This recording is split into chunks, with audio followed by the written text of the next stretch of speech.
संसद की शुरुआत हो गई। संसद सत्र में पहले 2 दिन जो सांसद हैं उन्हें शपथ दिलाई गई, लेकिन आज का दिन बहुत अहम था। नमस्कार, आपके साथ हूं मैं राजीव शर्मा, और अहम इसलिए क्योंकि आज लोकसभा स्पीकर का चुनाव था। प्रोटेम स्पीकर भर्तृहरि महताब के मुद्दे पर विपक्ष आक्रामक था, हमलावर था। ये उम्मीद की जा रही थी कि इस पूरी प्रक्रिया में समय लगने वाला है, लेकिन बड़ी खबर से शुरुआत कर लेते हैं इस वक्त की जानकारी के साथ कि लोकसभा स्पीकर के तौर पर ओम बिरला ने कुर्सी संभाल ली है। प्रधानमंत्री नरेंद्र मोदी, किरण रिजिजू, संसदीय कार्य मंत्री वो पहुंचे, उन्होंने बधाई दी उनको। हमारे साथ खास मेहमान इस वक्त जुड़े हुए हैं। हमारे साथ आलोक मेहता सर, हमारे एडिटोरियल डायरेक्टर जुड़े हुए हैं। हिमांशु भट्ट जी वरिष्ठ पत्रकार के तौर पर हमारे साथ जुड़े हुए हैं, और आसिफ इकबाल हमारे सहयोगी के तौर पर विजय चौक से इस वक्त जुड़े हुए हैं। मैं आसिफ, सबसे पहले आपका रुख कर लेता हूं। आसिफ, सुबह से बड़ी गहमा गहमी थी विजय चौक और आसपास के उस पूरे क्षेत्र में जहां पुरानी संसद और नई संसद मौजूद है, और इस बीच बहुत सारी बातें सुनने को भी मिल रही थी। ये प्रक्रिया कितनी लंबी चली जाएगी, कितना समय लग जाएगा इस प्रक्रिया में, तलखी कितनी है इस प्रक्रिया के बीच में। लेकिन अभी कम से कम पहली पायदान एनडीए ने संयुक्त रूप से, संगठित रूप से पार कर ली है। वहां क्या तस्वीरें हैं आसिफ, ये बताइए जरा। कह रहे हैं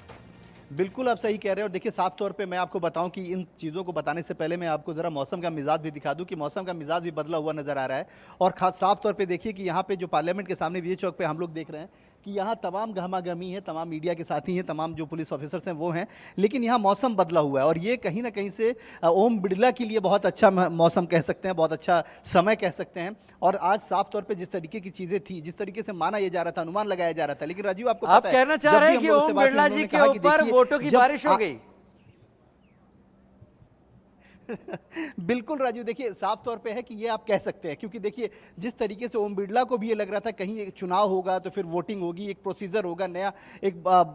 टाइम टेकन हो सकता है। ये ज़रूर उनको मालूम था कि देखिए जीत को लेकर अस्वस्थ वो नज़र आ रहे थे, कल से उनके चेहरे के हाव भाव दिख रहे थे। लेकिन ये एक बात ज़रा सोचिए कि एक सर्वसम्मत से होना और एक वोटिंग के जरिए कोई चुनाव जीत के आना, दोनों में बड़ा फ़र्क होता है। और ख़ासतौर पर लोकसभा स्पीकर की जो प्रक्रिया रही है वो सर्वसम्मत से हो तो उसकी बहुत तारीफ भी होती है और उस पर जिम्मेदारियां भी बड़ी होती है। और आज देखिए जिस तरीके से रिजल्ट आया, उसके बाद जब प्रधानमंत्री ने उनसे कहा कि आप देखिए आप जीत कर आए हैं, आपकी जिम्मेदारी बहुत बड़ी है, और स्पीकर जीत के आए, ये और अलग बात है और एक बहुत बड़ी बात है। उसके बाद जब राहुल गांधी ने जब स्पीकर को संबोधित किया तो उन्होंने कहा कि देखिए हम उम्मीद करते हैं कि ये सदन बहुत बेहतर तरीके से चले, पुरानी तमाम खटासों को दूर करें, जिस तरीके सदन से निष्कासन हुआ था उसको वो पुनरावृत्ति न दोहराई जाए, लेकिन बेहतर तरीके से कार्य हो और ये चीज़ें बेहतर साबित हों। और इस बार ये तयशुदा है कि विपक्ष भी काफ़ी मजबूत है, बड़ा है। और ये बात उन्होंने कहा कि देखिए भारत की जनता चाहती थी कि इस बार विपक्ष जो है वो जवाबदेही तय करने वाला हो, जवाब मांगने वाला हो, इसीलिए हम लोगों को इतनी बड़ी जिम्मेदारी दी गई है। अखिलेश यादव ने भी उसी बात को दोहराया। लेकिन साफ तौर पर राजू, जैसा आप बता रहे हैं और जैसा कि हमारे जो तमाम जो गेस्ट पैनल पर जो सीनियर लोग बैठे हैं वो लोग भी बता रहे हैं कि ये बात ओम बिरला के लिए बहुत बड़ी है। ओम बिरला की जिम्मेदारियां और बड़ी हो जाएंगी, क्योंकि कहा जाता है कि जिम्मेदारियों से जिम्मेवारियां बढ़ती हैं। वही ठीक ओम बिरला के लिए हुआ है, क्योंकि प्रधानमंत्री ने भी उनसे कहा, ऑपोजिशन के लीडर ने भी उनसे कहा, और जो बातें मानी जा रही थी कि अगर वोटिंग प्रोसीजर होगा, वोटिंग होगा तो वो एक लंबा प्रोसीजर होगा। और देखिए वोटिंग नहीं हुआ, मौसम के मिजाज ने भी उनका साथ दिया, और तमाम चीज़ें, जिस तपिश वाली गर्मी थी उससे कहीं राहत नज़र आती है। और ये कहीं ना कहीं से ओम बिरला के लिए भी बहुत ज़रूरी और बहुत बड़ी बात है कि वो इस बार सर्वसम्मति से स्पीकर बनाए गए हैं। स्पीकर उनको ध्वनि मत से पारित हुआ, और उसके बाद प्रधानमंत्री और अपोजिशन के लीडर राहुल गांधी दोनों चेयर पे लेकर गए, उनको सम्मानित किया। और उसके बाद जो तमाम तरह की बातें जो उनको संबोधित करते हुए जो बातें आई वो भी बेहद अहम है। चाहे प्रधानमंत्री ने जो बातें कही हो, चाहे राहुल गांधी ने कही हो, या अखिलेश यादव ने, ये तय है कि अब जो सदन चलना है वो बहुत बेहतर तरीके से और बहुत मजबूती के साथ सदन नजर आए। आसिफ, आपने तस्वीरें दिखाई, बाहर तो मौसम बदल गया है विजय चौक और आसपास का, लेकिन अंदर मौसम अब कैसा रहने वाला है और उसके जो अनुमान होते हैं, उसका जो मेट डाटा होता है वो आसानी से नहीं मिल पाता। फिलहाल तो बहुत अच्छे हालात हैं अंदर। आलोक सर का मैं रुख करूंगा। आलोक सर, ये पूरा का पूरी जो कहानी थी आज स्पीकर के चुनाव को लेकर, इस पूरी कहानी में आंकड़ों को लेकर बात शुरू में नहीं की गई। शुरू में बात की गई कि हम चैलेंज देने जा रहे हैं। क्या ये चुनाव जिसमें के सुरेश को खड़ा कर दिया गया इंडिया ब्लॉक की तरफ से, ये एक शक्ति प्रदर्शन की तरह देखा जाना चाहिए कि जनता के बीच में, ये जानते हुए कि हार तय है, जीतने नहीं जा रहे, लेकिन कहीं संगठित रूप से एक मैसेज दिया जा सके कि देखो संसद में हम कितनी ताकत के साथ यहां पर मौजूद हैं, और कहीं बहुत इसमें सेंध लगने वाली बात हो जाती तो वो सोने पे सुहागा होता। क्या ये आज की पूरी प्रक्रिया विपक्ष की तरफ से इसी का एक रूप थी? देखिए राजीव जी, पहले तो यह है कि बड़ा शुभ दिन है, क्योंकि पहला दिन है लोकसभा का उस तरह से शपथ ग्रहण के बाद। इसलिए कुछ कड़वी बातें आप तो बहुत ज्यादा सुनना चाहें, हम मीठी बातें, चूंकि मौसम की बात हो रही है, मैं कहूंगा कि देखिए हमारे यहाँ तो है, पता नहीं, मैं तो गांव का आदमी हूँ, मतलब जब दिल्ली में रहता हूँ, लेकिन पुरानी हमारे यहाँ कहा जाता था कि बहुत शुभ कार्य यदि ऊपर से बारिश हो जाए थोड़ी, तो आसपास तो हो रही है दिल्ली में, अभी कुछ इलाकों में हो, बाहर हो, कुछ कल भी थोड़े छींटे पड़े थे, तो ये एक सुकून देता है। और ओम बिरला जी आए हैं राजस्थान से, जहाँ कुछ इलाके ऐसे थे जहाँ पानी होता ही नहीं था, मतलब मैं जाता था तो कहते हमने 20 वर्ष से पानी देखा नहीं गिरते हुए। ये अलग बात है कि पिछले 10 वर्षों में प्रधानमंत्री नरेंद्र मोदी और राहुल गांधी भी, मतलब चाहे वो केरल से आए हैं, समुद्र उधर है, गंगा के किनारे से दोनों आए हैं, वाराणसी हो या रायबरेली, अमेठी, इलाहाबाद, इस बार देखिए रायबरेली, अमेठी, इलाहाबाद में भी कांग्रेस जीती है। तो इसलिए मैं तो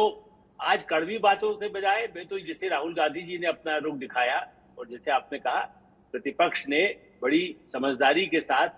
अपनी कमजोरी न दिखाई दे और एकता दिखाई दे, क्योंकि कल टीएमसी ने मना किया, फिर टीआरएस, मतलब जो जगन रेड्डी उनकी पार्टी ने भी थोड़ा अपना मतभेद दिखाया, क्योंकि सबसे राय न करने का जो नतीजा होता है, हो सकता है प्रतिपक्ष में अभी नए हैं राहुल गांधी जी, हम तो शुभकामना देते हैं प्रतिपक्ष में नेता के रूप में, क्योंकि वर्षों के बाद ये अवसर आया है इस लोकसभा में, क्योंकि कभी 40 नंबर है, 20 नंबर है, या मिला करके प्रतिपक्ष नेता का दर्जा ही नहीं मिल पाता था। ऐसी स्थिति में राहुल गांधी जी आज, मैंने इसके पहले भी हमारी जब चर्चा वंदना से हो रही थी, तो अब दोबारा रिपीट करता हूँ नए दर्शकों, और आप तो खुद स्पीकर जैसी भूमिका में बैठे होते हैं, क्योंकि आपको अभी, चलो आज इस समय प्रतिपक्ष नेता यहाँ नहीं है, नहीं तो वो भी कुछ आप उनको भी नियंत्रित करते हैं, हमें भी नियंत्रित करते हैं। इस दृष्टि से मुझे लगता है कि ये एक अच्छा शुभ चिन्ह है कि उन्होंने कुर्ता पजामा वर्षों के बाद सदन में दिखाई दिए, पहनते होंगे हालांकि, लेकिन वरना वो टी शर्ट में उनको यात्राओं में देखते थे। तो संघर्ष के बाद उनको लोकतंत्र में ये मौका मिला, और भी सदन में बहुत ऐसे सदस्य आए हैं, ओम बिरला जी खास करके, चूंकि स्पीकर के नाते वो कहीं किसी के साथ जाके पार्टी की तरह काम नहीं कर पाए थे, इसीलिए प्रधानमंत्री नरेंद्र मोदी ने उसका जिक्र भी किया। और आपने सही कहा कि इस तरह से उनको जो एक गरिमा इस सदन की है, जिस तरह से अखिलेश यादव जी, देखिए वो भी आप यूपी से आए हैं, उनके पिताजी भी कहते थे और वो भी कहते हैं कि यूपी से ही प्रधानमंत्री का रास्ता निकलता है। वो राहुल गांधी से ज्यादा अनुभवी उस मामले में है कि मुख्यमंत्री रहे हैं और अधिक जमीनी राजनीति करते रहे हैं पिता के साथ, और उसके बाद संघर्ष करके अधिक संख्या में यूपी से आए हैं। तो इन सबका दायित्व, जिस तरह की अपेक्षा वो करते हैं संविधान के साथ, मेरा अनुभव यह है कि पिछले सत्रों में बड़ा ही निराशा मुझे होती थी। 72 से मैं पार्लियामेंट कवर भी करता रहा, नहीं अंदर जाता है तो टीवी आ गया, इसलिए मुझे सोमनाथ चटर्जी की कृपा से उस समय सदन में धीरे धीरे लोकसभा राज्यसभा कार्रवाई देखने को मिलता है हम लोगों को लाइव। ऐसी स्थिति में ये सदन का बहिष्कार न हो, बहस हो, जो आज इस समय सब बधाई तो दी है, लेकिन लोकसभा के अध्यक्ष का अवमानना न हो, पर्चे न फेंके जाएं, इस तरह से एकदम सदन का बहिष्कार न किया जाए, और निश्चित रूप से निष्कासन न हो, इसकी कौन इच्छा करता है, सब यही चाहते हैं कि निष्कासन न हो। लेकिन उसका भी जिक्र जो किया प्रतिपक्ष नेताओं ने कि ऐसा नहीं होना चाहिए, गंगोपाध्याय जी और अखिलेश जी का भी एक आग्रह जो प्रतिपक्ष के लिए है, तो उसकी जिम्मेदारी प्रतिपक्ष की, मैं तो आज भी मानता हूं कि हमारी आपकी आवाज, कहते प्रतिपक्ष आप बोलते नहीं है, हम जिम्मेदारी से पत्रकारिता करते हैं तो कहते हैं कि देखिए आप हमारा साथ नहीं देते। हम नहीं चाहते हैं कि वो राहुल गांधी हमें निरंतर गाली दे, कम से कम सदन में जो गरिमा दिखाई है वो मीडिया के लिए भी कृपा करें, क्योंकि मीडिया उनको दिखा रहा है, उनका भाषण हमने काटा नहीं, आपने भी नहीं काटा, मेरा ऐसा पूरा विश्वास है। इसलिए मैं अपेक्षा करता हूं कि लोकतंत्र के तीनों स्तंभ हैं, संसद है, न्यायपालिका है, क्योंकि न्यायपालिका पर भी सदन में आरोप लगाए गए जो बाहर शायद नहीं किया जा सकता था, कि न्यायपालिका बायस है, क्यों इनको बनाया गया, वो चीफ जस्टिस वो आके क्यों राज्यसभा में आ गए, इस तरह की जो अवमानना, और या मीडिया को लगातार सड़क से लेके और संसद तक और विदेशों तक जो कहा जाता है, जबकि मीडिया भी कोई स्तंभ है लोकतंत्र में, और अब तो सोशल मीडिया है, उनके प्रचार के लिए वो करोड़ों रुपया खर्च करें, लेकिन इस काम के लिए संसद में संसद की गरिमा हो और लोकतंत्र में हर वर्ग का, न्यायपालिका, विधायिका, प्रशासन के जो लोग हैं, उन कार्यपालिका, जी। उन सबका सम्मान एक दूसरे का करेंगे तो ये मजबूत होगा। दुनिया देख रही है हमको, आपको हमको नहीं। राहुल गांधी प्रधानमंत्री नरेंद्र मोदी के साथ दुनिया भारत के लोकसभा को देखेगी, और इसलिए हम तो शुभकामना देते हैं। ठीक है, वो शब्दों का चयन किसके लिए क्या किया जाए मीडिया को लेकर, राहुल गांधी जो कि प्रतिपक्ष के नेता हैं, उन्होंने किस